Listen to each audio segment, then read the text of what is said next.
Well, keeping up with the theme of this wonderful month, videos on the topic of anything horror related from me was pretty obvious.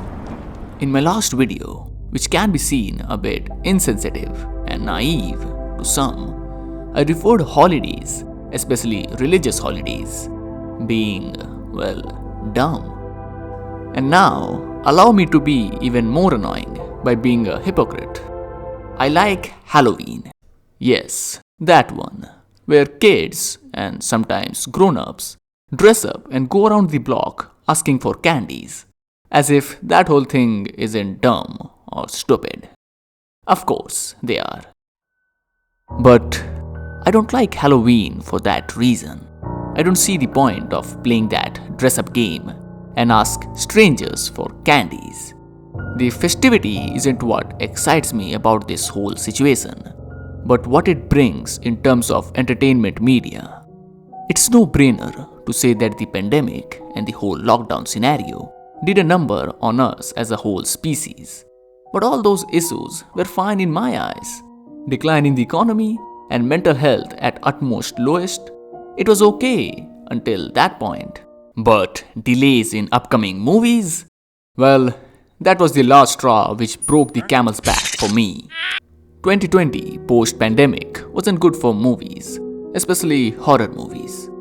Well, it's not like 2021 is going great either. But the bigger question should be, why the fuck am I talking about movies in a video about horror games?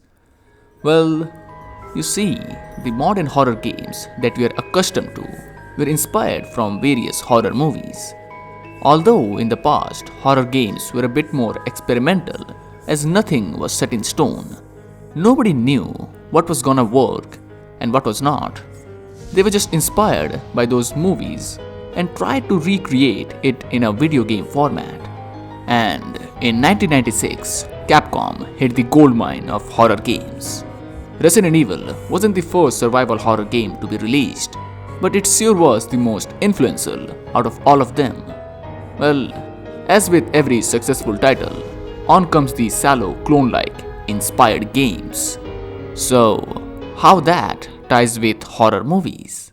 Well, if you're acquainted with horror movie genre as a whole, you might have seen, or at least heard of, found footage horror, a niche subgenre in horror that took off in the early 2000s and fortunately died out by the end of that decade.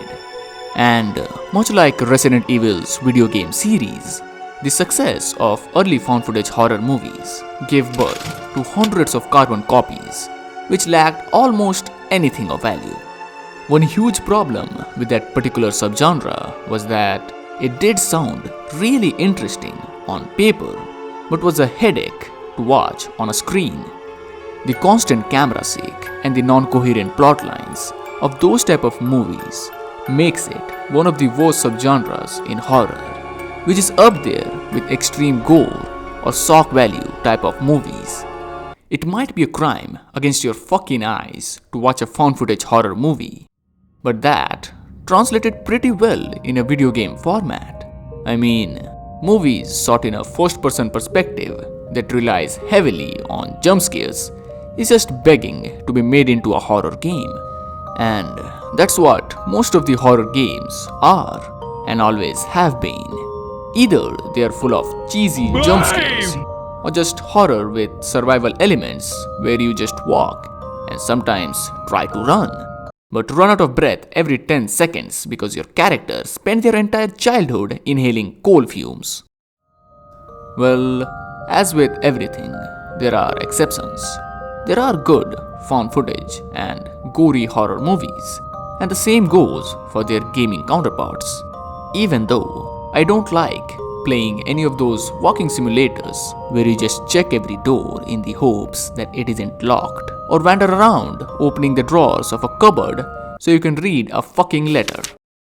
But I can see the appeal with some of them which at least try to do something different with that format. There are various subgenres when it comes to horror games, but for this video's argument's sake, we are gonna focus on two of them: survival and jump scare based horror games. as these two subgenres produce one of the worst horror games or just video games in general. The issues with jump scare based horror games is pretty self-explanatory. It's a lot similar to explicit gore scenes from movies whose clips I think I can't show in this platform. You watch certain body parts get decapitated a number of times that you just get desensitized to the whole thing to such an extent where those type of scenes doesn't even faze you anymore. Jump scares, no matter in which media format it is, are exactly the same. It's not like every jump scare is bad, but the way the whole technique is used in video games and movies is so redundant. The whole thing has gotten so methodical that most of the time you know beforehand when there is going to be a jump scare. Who is calling now? It is a bit ominous that it started to ring right at the moment I was talking about jump scares. Hello? Hello? I know you're there. You picked up. Why aren't you answering? Say something!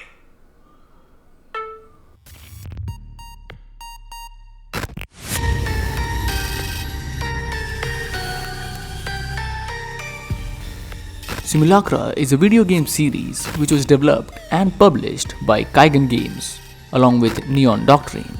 The first installment of this series was released in 2017, which was received with praise from fans and critics alike, winning numerous awards in the process. It was the direct successor to Sarah is Missing, a mobile game made by the same developers which gave rise to this innovative format into the stale horror gaming market. There are 2 more installments in the whole Simulacra universe, but we are gonna focus on the 2017 title only, as that perfectly summarizes what I like in a horror game. So, let's get into the premise of this game, where I will try my best not to spoil anything, and after that, we can get into the part of why this is the most effective horror game. The game starts off with you finding a phone that was left in your front porch. There is no explanation or brief intro before this. It's just you and this mysterious phone. It doesn't take a slow route to start off the game. The moment you get hold of the phone, it starts to glitch out as if someone or something is controlling it. And in that moment of chaos, the phone out of nowhere resets itself as if it is trying to hide all the footprints that might lead to any clue. After all the dust settles down and the phone has completed the reset process, you're finally introduced to Anna in a video which seems normal. And by the looks of it, she might be the owner of the phone that you're using. Most of the stuff are still not synced up after the reset, so you rummage around all the apps and files in the hopes of finding something that can help you make sense of the whole situation. And you come around some photos which had gotten corrupted and can be fixed by solving a neat little puzzle mechanics which then will restore the photo to the original state. After looking around Anna's phone, you can attest that there were 3 main characters in her life: Ashley, her best friend; Greg, boyfriend or maybe ex-boyfriend; and most importantly, Tobias, her cat. Pretty similar to the image restoration, the corrupted or glitchy texts can be fixed by solving a simple yet pretty decent puzzle, if you can call it a puzzle. And by solving them, you get some vital piece of information back, which makes the bigger picture get more clearer by the moment. And for the same reason, you try to send that weird video of Anna, which you saw at the beginning, to Greg. But maybe, along the way of the phone restoring, that particular video got even more corrupted. You move on from that to find more clues from all the other apps that Anna had installed. Among them was Spark, an oversimplified version of all the online dating apps, where she interacted with all sorts of stereotypical NPCs who are seen using such apps. I have no IRL experience with them. I just get topped.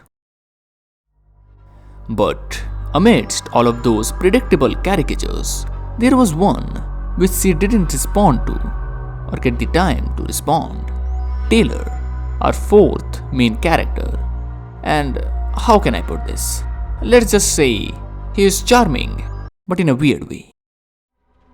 However, he does help you to dig even deeper in the hopes of finding something about Anna that can lead to her whereabouts. So you get back to chatting with Greg, who said he went to Anna's house, but she wasn't there, nor was she at work, which according to him was really off-putting, as she never does that. Anna was always punctual with her time. If it wasn't clear with her using a dating app, the relationship between them wasn't going that great. Greg says that it was just a minor argument which he handled in a pretty bad way. Or was it a motive which in turn made Anna vanish off the face of the fucking earth? Well, he advises you to look at her Jabber account, in which Anna has already blocked Greg. The red flags are clearly up by this point. After getting around to answering all the questions that can lead to resetting her account's password, you finally get access to her Jabber account, which might give away her last known location if she made any post in there. While you were snooping around all the posts she made in the past, in the hopes of finding a shred of hint or clue, you get a notification. A post made by Anna right in that moment. But how can that be possible? You have her phone, and she looks like she is fine. Then what are those weird videos that you saw of her? If all she wanted was to get away from her mundane life with a dead-end job and a controlling boyfriend, then why did she made a post in a social media? What the fuck is going on? Well, that's the final extent I'm willing to go before entering real spoiler territories. But I believe that gives an honest gist of the game's premise. Even though the whole game has a lot to offer, I think that was adequate enough to give my reasoning for why this game is so good. It's not perfect in any way. Neither is it the best horror game out there. Hence the word effective is used in the title. There are numerous flaws right from the get-go that are pretty hard to overlook. Like, how did you get hold of the phone? And why did you decide to keep the phone? A vital piece of evidence, or even in the least, someone else's property to yourself rather than handing it over to police department. But if you move past from that and the subpar acting, Anna? Fuck this silent treatment shit! Oh, fuck it so much! which is pretty much expected from an indie and upcoming gaming developers who had to work on a tight budget, all you're left with is a well-made, competent horror/mystery story that is delivered in a very potent way. Even though some of the puzzles can get a bit redundant, they're not overdone to an extent where it's just boring. And there is a great deal of really smartly placed hints where you have to focus on the small details to find any clue that can lead to the answer. It's one of those games that makes you feel really smart after you clear an obstacle. Not particularly easy or tough, but perfectly balanced to make you feel like you did something clever. And the way you interact with all the characters by the means of sending messages through social media apps is something that really works well along with the whole found lost phone setting. A small but really off-putting thing is that when you use the in-game keyboard, there is with Iris written on the top, as if you aren't the one who is really controlling what is going on in there, and that thing, whatever it might be, is keeping track of all of your moves, which is a really sinister thought to keep in mind, or in the least, an interesting one. But gameplay wise, it does make sense. You aren't the one who is controlling anything, you're just choosing from a set of given options. But you have to expect that from a game that comes under the tag of simulation. Still, it has multiple endings that depends on what choices you make, and that is done in a pretty darn good way, as it gives you the freedom to choose and do whatever you want. It doesn't pigeonhole you in a certain place, and the whole phone aspect of this game does help it to a certain extent. Even though I'm not a huge fan of story-driven games, let alone a visual novel game like this, but for some reason I loved watching and playing this game, getting scared, and then eventually getting the bad ending because I made some dumb decisions at some point, which leads to my biggest gripe of this game, a lack of replayability. This shouldn't be a huge issue with a story-driven game, but when you give the hint of multiple endings, at least make the game in a way that you can play it again without feeling bored. Okay, let's move on to the most important question. Is it a scary game? It's literally the only job or objective of a horror game. Well, it sure does have some spooky moments, and even though I mentioned jump scares in video games being stupid, Simulacra does it in a pretty well-fashioned manner. There aren't a huge number of jump scares in this, which by default makes it better, and when it chooses to do one, it is really well timed. It catches you off guard at moments when you're busy thinking about what the fuck is going on in the game. Another thing that this game really uses to its advantage is the lack of general audio while you're playing the game. There is no over-the-top suspense-building music in there to create a sense of dread. It does that through the material that this game possesses. Let's just say that Simulacra uses binaural audio really well. Jump scares are the least unnerving part about this game. So, does all of that makes it one of the scariest games out there? Along with not being perfect or the best horror game, this is not the scariest or one of the scariest games. There are certainly other titles which can be more scary than this one. I did say that Simulacra was a breath of fresh air in the stale horror gaming market, but it doesn't feature one of the most intriguing or innovative ideas that I've ever seen in a horror game. Still, it is miles better than jump scare based or survival horror games. I did give my reasonings for why the former one is pure dog shit. But before I could share my thoughts on the latter one, I was interrupted by a call. Oh well, there it is again. Let me just turn off my fucking phone. The timing of these phone calls are getting a bit too ominous for me. My biggest issue with survival horror games, or should I call them by their real name, walking simulators, is that they look, play, and feel the same. Most of them start off in a similar manner. Something happened somewhere or to someone, and you're going there to check if everything is alright. Bonus point if the scene starts off by the protagonist driving a vehicle, usually a car.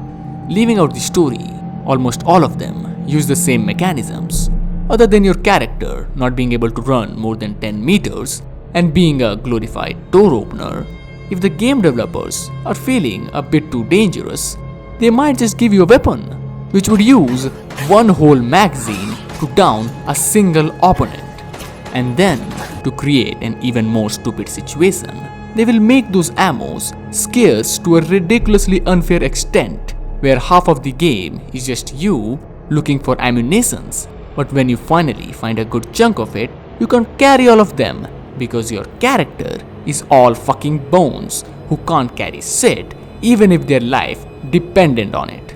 And in that aspect, Simulacra shines even more. The phone in itself creates a bigger and better sense of mystery than all of those games can even dream of.